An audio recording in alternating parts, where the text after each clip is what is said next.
Good afternoon, Penn Staters, and thank you for joining us. I'm Paul Clifford, CEO of the Penn State Alumni Association. Where else would you rather be than today's virtual speaker session, which is being recorded? We're encouraging you to participate in today's discussion. Based on the features made available in the audience console, you can view slides, hear the presenter via the main stage, submit questions to the presenter through the Q&A box, view closed captions, and much, much more. Have you ever wondered what it takes to pull off the big event at the Bryce Jordan Center? Well, today you're going to find out.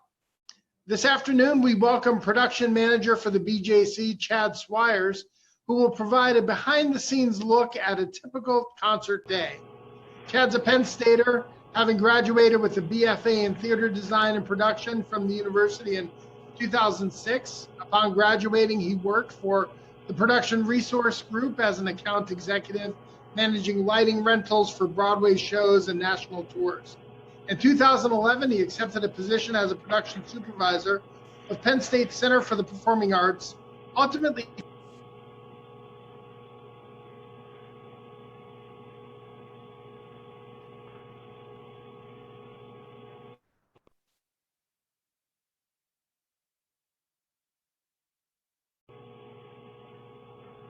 How's everybody doing today? Appreciate you having on. Thanks for that introduction there, Paul. Go ahead, get my screen share up here.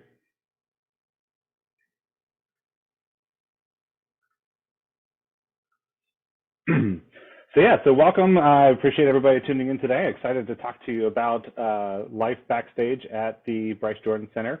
As Paul mentioned, I'm a graduate of the Penn State University from 2006. Spent some time working with some Broadway companies out in Jersey and New York, and then was really excited for the opportunity to come back to Penn State in 2011, working at Eisenhower Auditorium and the Center for Performing Arts, and sort of landed in my role here. I was working as a stagehand just because that's what I love to do, and the opportunity presented itself and was too good to pass up. And so I've been in this role here for the past 6 years. And it's, a fun, challenging, exhilarating environment to work in, as I'm sure you can imagine. And so I thought it would be fun to sort of share what the process is like for us to put on some of the events that we do here at the Jordan Center. And hopefully by the end of it, you have some questions that we can go through and have a fun conversation. So a brief background of the Bryce Jordan Center, in case you don't know. The Jordan Center was construction started in 1993. It took over 3 years to build the Bryce Jordan Center. The original general contractor for the venue filed for bankruptcy midway through the construction process, and a new contractor had to be found. And so that delayed the opening of the Bryce Jordan Center all the way into January of 1996. And the university delayed fall commencement in 1995 into January so that we could hold it here at the Bryce Jordan Center. And so we opened in 1996 and have had, hundreds and hundreds of events and concerts since then. One of our great milestones, Thon, that we host here every February. We're all incredibly proud to be a part of it. It moved from Rec Hall to the Bryce Jordan Center in 2007.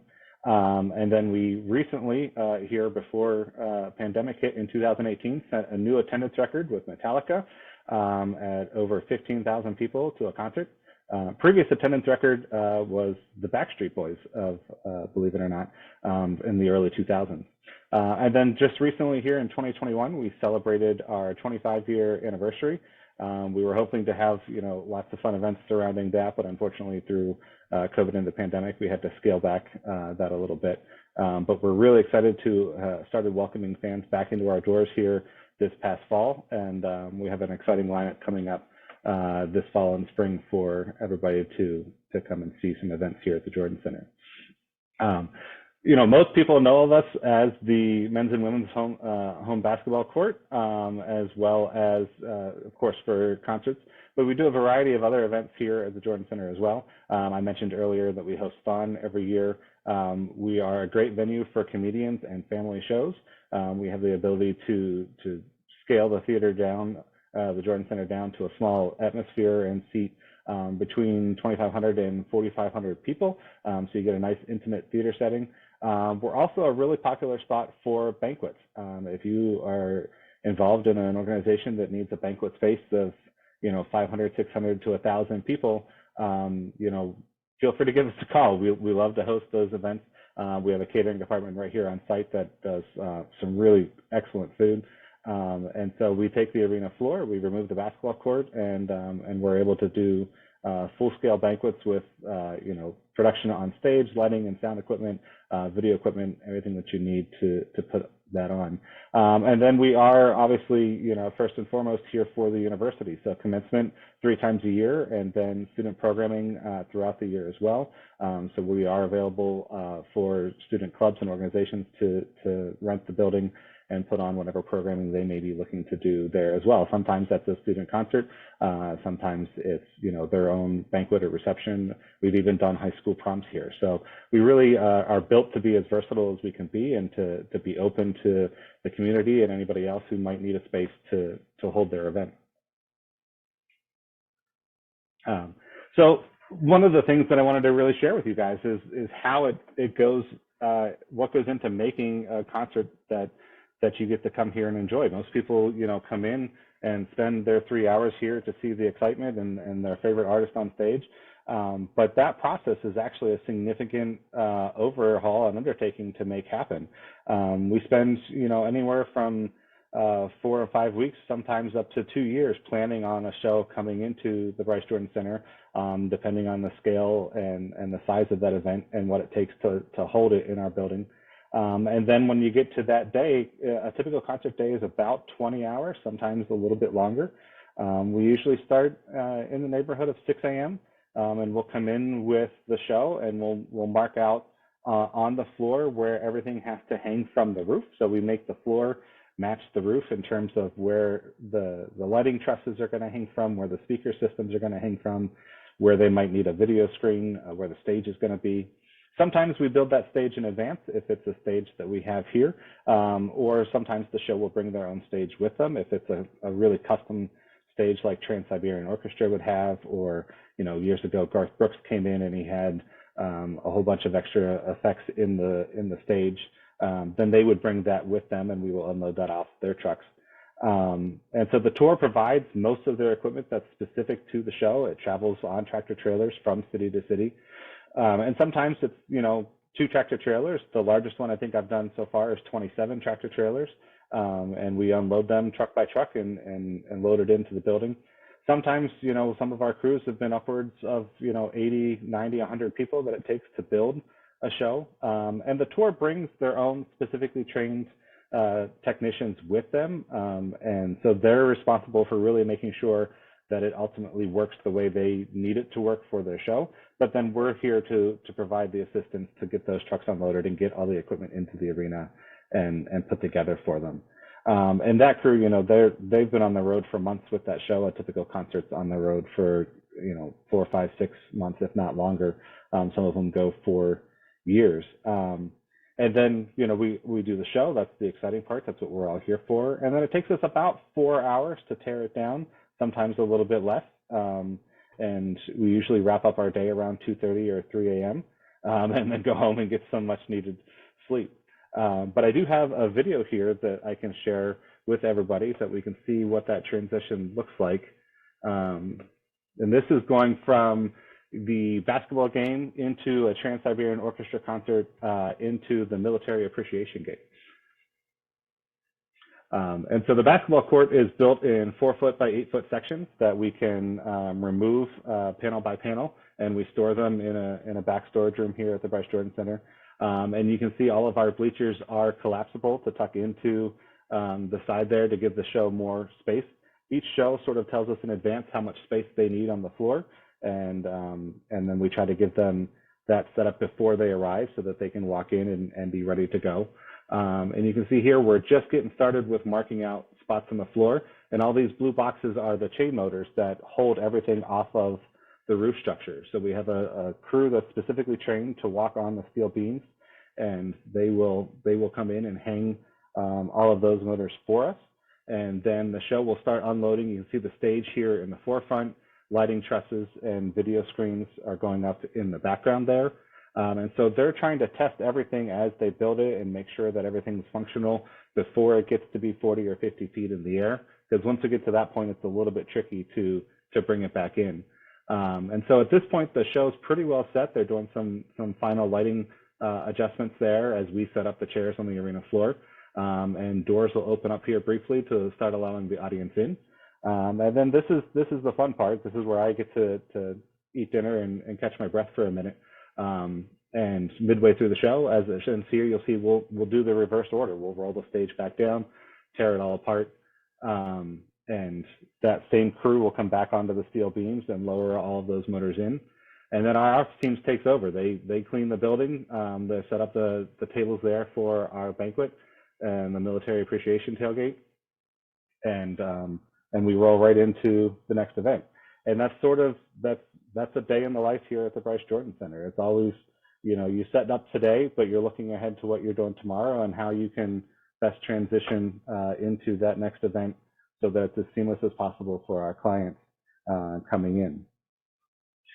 Part of the challenge really is just the logistics that go into what it takes to pull off one of those events. And every event coming in is a little bit different in terms of what they need. One of the things that I typically look for first and foremost is what special effects the show might have.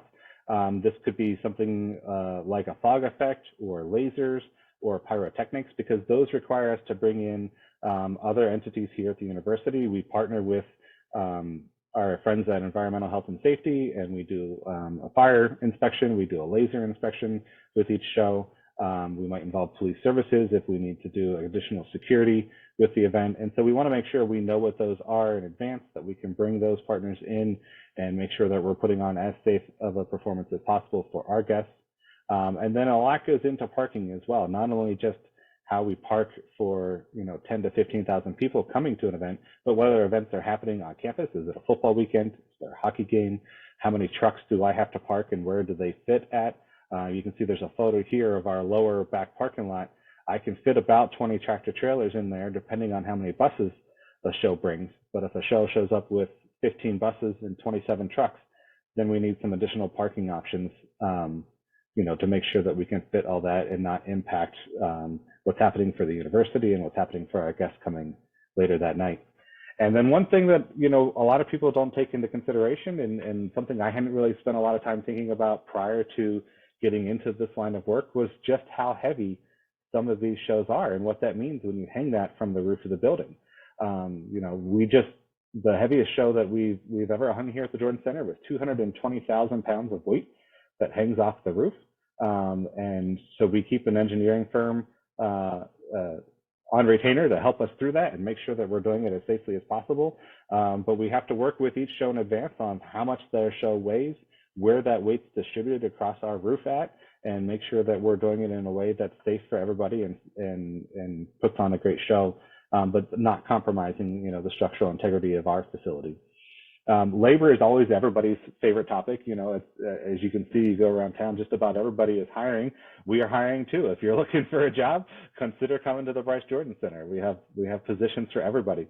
And when I mentioned earlier about 100 people to put together a show, you got to find those 100 people. And so we offer a lot of part-time jobs, whether that's working in stage crew or concession stands or as a ticket taker or guest relations person.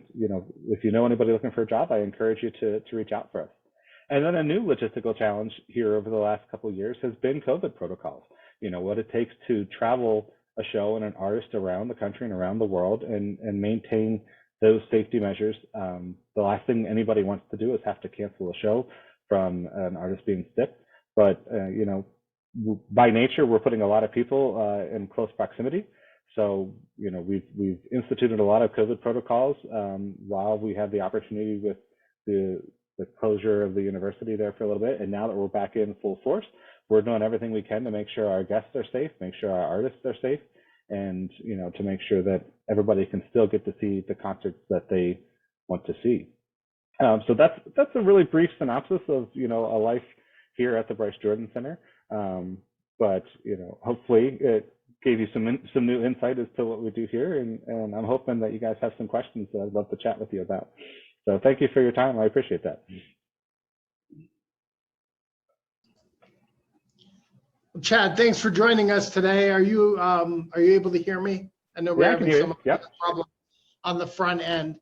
But first question I have is, talk through the scenario when there's a men's or women's basketball game the night before you're going to start setting up for Thon. I cry every year when that happens. That's a challenge because the basketball schedule is not set out until after Thon weekend is already established. We know when Thon 2023 is going to be, but I don't yet know what the basketball games are going to be that week, and so once we get that information, it really takes a lot of planning to figure out what we can do in advance of those basketball games. Can I get a lighting system up and a video system up, and can I build the stage in sections in a back hallway and then roll it in?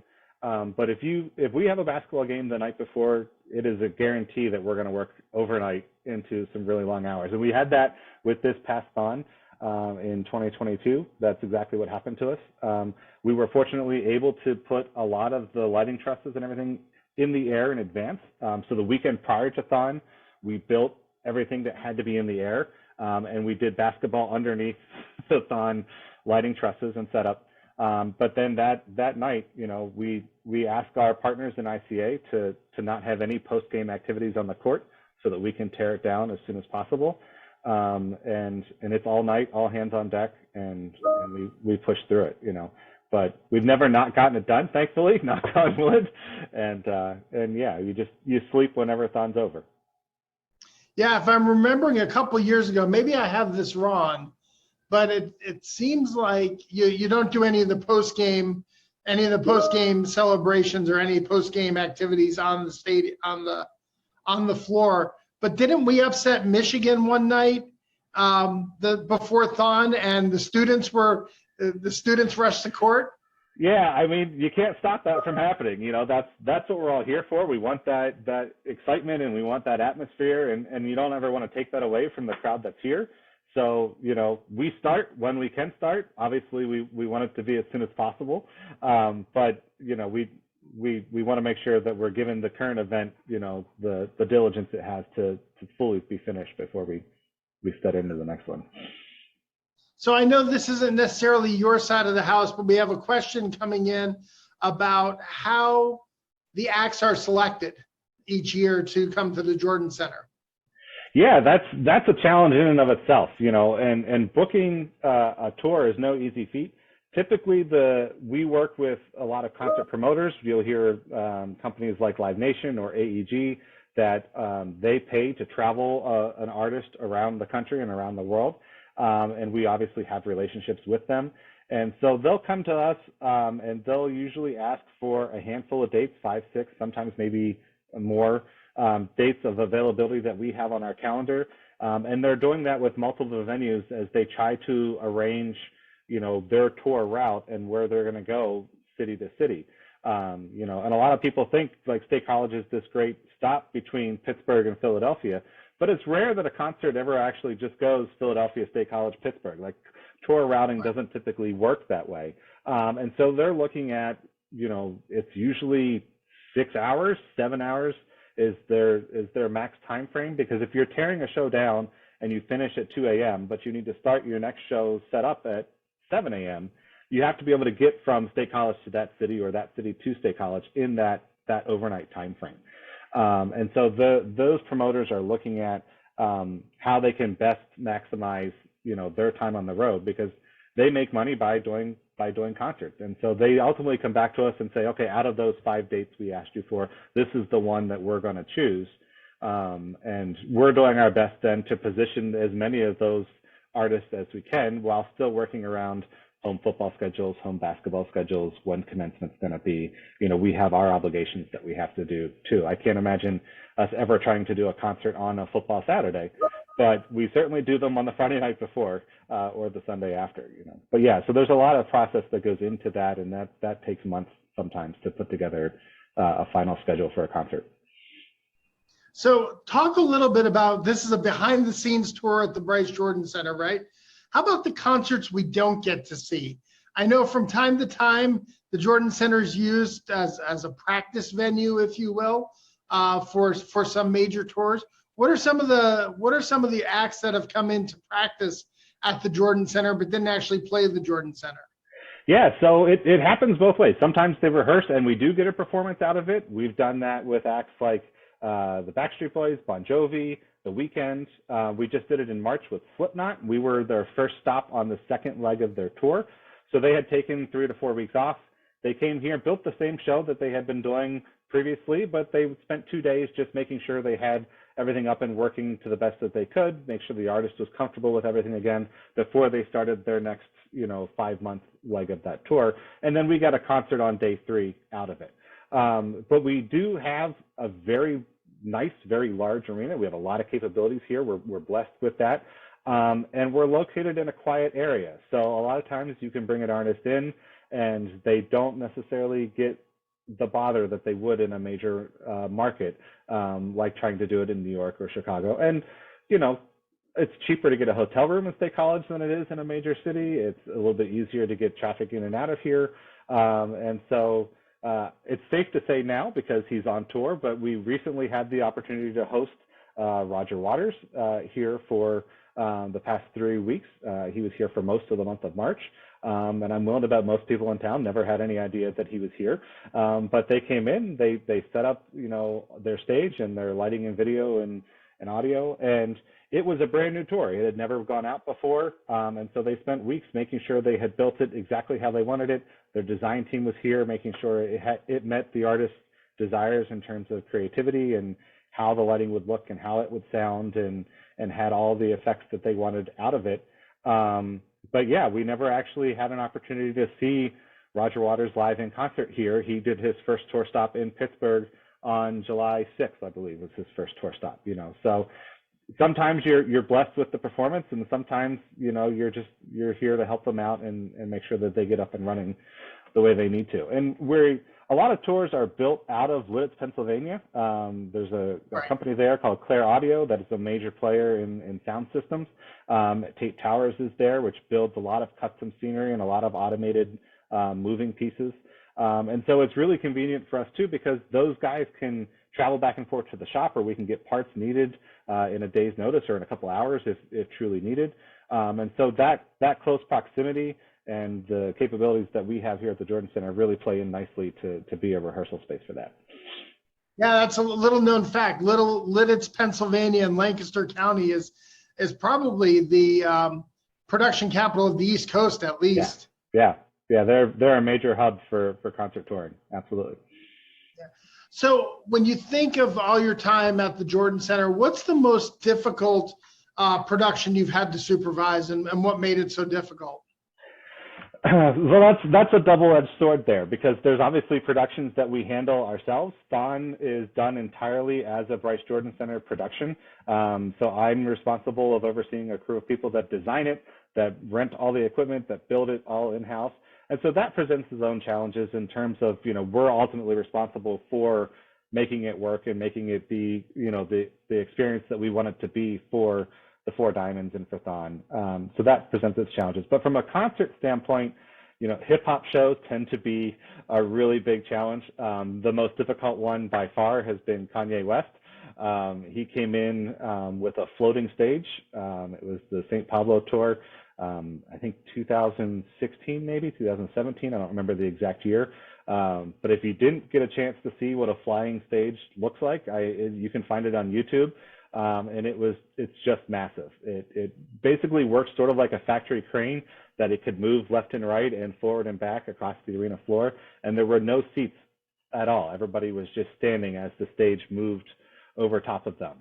So visually really stunning, really, really awesome to see. But it was big, and we had an entire tractor trailer of generators in the parking lot to have enough power to do it. And so the logistics behind pulling off something of that scale is certainly a challenge to work through. Now, for something like that, how hard, so when we talk about difficulty in production, does the artist make it more or less difficult? How involved does the artist get in the actual production of the show? Usually the artist is involved in an early stage, like the rehearsal we just talked about. They get really involved in how they want it to look and make sure that they're producing the art that they want to produce. When it comes to just touring through us in a single day, they have their requirements. You hear the stories of, no green M&Ms, or I have to have this brand of peanut butter in the dressing room. And to some aspects, that's true. I've had tours that wanted a very specific brand of pickle, or this water has to have this level of pH in it. So there's definitely some truth to those writers. We've had situations where we've gone all the way to Pittsburgh to get a specific couch. We've sent floral arrangement photos in advance to make sure that those flowers meet the needs. I've had an artist request the ability to watch European soccer and make a long distance phone call to the UK, and you have to be able to set that up in their dressing room for them. And it's interesting because these acts are touring in multi-million-dollar tour buses, and so there's sometimes you jump through all these hoops and they don't ever come into the building other than to perform on stage, and they go right back to their bus. But then you have some artists that, will come in and we'll be here for hours. And some are really down to earth and will walk around and talk to the crew and eat lunch with everybody. And some are a little bit standoffish and want to, not have to associate with anybody. COVID has thrown some wrenches in that because, obviously we have to protect the artist and make sure that we're keeping everybody as safe as possible. So you don't get as much of that interaction as you used to, and that's scaled back some of those requests. But we've certainly had some fun ones over the years, for sure. So most people who come to the Bryce Jordan Center are very familiar with the arena and the concourse level. But take us into the other parts of the Jordan Center. Lynn Marie DiCarlo wants to know what facilities and spaces are inside the Jordan Center that the public doesn't get to see or know where they are. Yeah, absolutely. There's a whole level of the Jordan Center that most people will never get to see. What's interesting about the Bryce Jordan Center is that, your concourse is a massive circle where the audience comes in and can come down to all those seats. But the basement level where we load trucks in and everything at does not go the entire way around the arena floor. Due to those budget cuts and those contractor issues we had when the building was being built, they actually filled in that side of the Jordan Center near Curtin Road. And so we only have about half the arena on the basement level. So it creates a lot of challenges with storage. If you can imagine unloading 27 tractor trailers, all of the carts and boxes and road cases that all that equipment comes in on has to go somewhere. And those hallways obviously are already set up with production offices, with dressing rooms, with locker rooms for the basketball team. We have an entire practice gym and facility for men's and women's basketball. They have a training room and a weight room because they live here fully. They practice here, they work out here, and then play their games here. And so you have to coordinate those schedules of, can I use the practice facility as a storage room, or do they have practice that day? And, if an artist is looking to come in and get a workout before they go on stage, can we get them into the training room, or is the basketball team in there working out? So there's some logistics to go into that. But inevitably, every show is asking for more space than what we have available. And that's just sort of their job, I think, is to ask for more at every venue they go to. We actually have a significant amount of space, given the fact that we are only half of the building in the basement. We have 8 locker rooms, one large star dressing room for our main artists to go into. And then we have 4 smaller dressing rooms that, provide them a makeup mirror, a private shower, a couch and a TV. And then we have a room for catering, a room for the touring production office to set up. And then, obviously we have our storage facilities as well. Storage is a premium here. We're all bursting at the seams to try to, if you have to fit a basketball court, and then if you think about a 1,000-person banquet, the tables and chairs that you need, or the amount of chairs we have for commencement, there's a lot of storage that goes into running a venue like this. But we're open to backstage tours for organizations. Obviously not when there's a concert here. They're very restrictive of that. But it's certainly something that is open to if an organization wanted to come through. We've done that before. we should arrange that for We Are Weekend next year. I know we do Beaver Stadium tours. Maybe we can do behind the scenes at the Bryce Jordan Center. Yeah, that would be awesome. Chad, when I think about a couple-hour basketball game or even a couple-hour concert and the number of people that come in and out of the building, I think that's, I think that's maybe in one category. And then you think about Thon, which is 3 days in a row of 17,000 people in and out of the building over those 3 days, right? There's 17,000 people in the building at probably most times during Thon. Does a multi-day event put stress on the building that the regular 2 or 3 hour event doesn't put on it? It absolutely does. If you think about it from an operational standpoint, you bring in 10,000 people for 3 hours, and then you have the opportunity to clean the building and reset before you bring in the next event. And when it's 3 days of that event, and Thon is 46 hours, but they're in here obviously first thing Friday morning, sooner if they can, depending on the basketball schedule that we talked about.